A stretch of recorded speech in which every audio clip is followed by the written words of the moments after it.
Continuing to get reaction on the end of an era at the capstone. Alabama head coach Nick Saban retiring after 17 legendary seasons at the University of Alabama. And one of the people who was there on the tarmac when Coach Saban arrived in T-Town was our own Jeh Jeh, who was nice enough to get up early, sort of, to join us. How you feeling, man?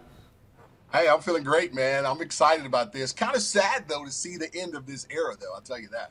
Yeah, and let's sort of set the scene for you being on that tarmac that day. You'd had Coach Francione, who quit the Tide, went out to Texas A&M. You'd had Coach Price, who had a scandal, never coached a game before he got fired. And then Coach Shula, who sort of struggled to a 500 record. So by the time Saban arrives in Tuscaloosa, the program really sort of needed a savior, right?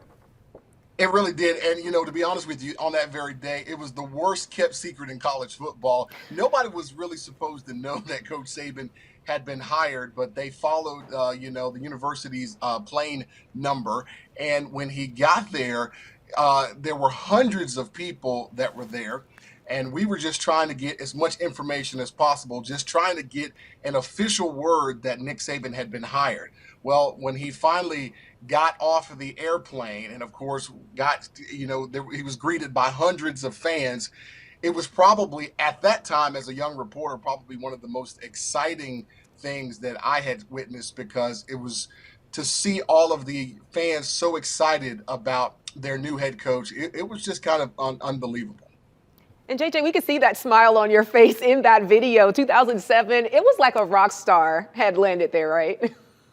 Oh, yeah, for sure. And, what I was trying to do was, I was trying to be this young, hungry reporter. So I just kind of pushed my way all the way through there. And I was going to ask Coach Saban the first question, and I said, Coach, how do you feel about being the head coach? And all he said was, I don't want to make any comments right now. I don't want to make any comments. So I kept pushing. I kept asking questions. And I finally said, Coach, are you excited about being here in Alabama? And he just said, yeah. And then all of a sudden, a lady out of nowhere came and just kissed him on the cheek. So Coach Saban got his first kiss from a random fan in Alabama on that tarmac. It was something. I think anybody who was watching that day remembers that moment.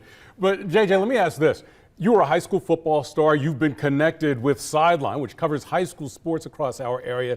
Did you notice a difference once Coach Saban arrived among some of the players that you saw that you were covering in high school and having to make decisions about whether or not to go to college, where to go to college? Oh yeah. The first thing, Steve, was, Saban brought in, just excellence, and second of all, he brought in athletes. Not saying that any of the athletes before Saban were trash at all, but what I'm saying is he brought in an extra level of guys. We're talking about 4- and 5-star guys.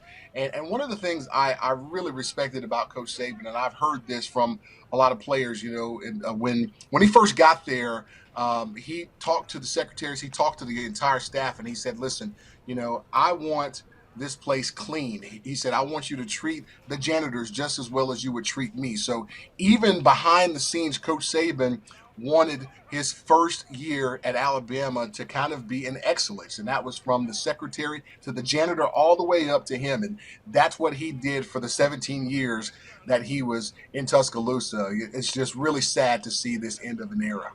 Yeah. And, we will see where we go from here. But I guess from here, JJ, you're going to bed so that folks can see you on Good Day in the morning. So thanks for making some time for us tonight. Thank you very much, guys.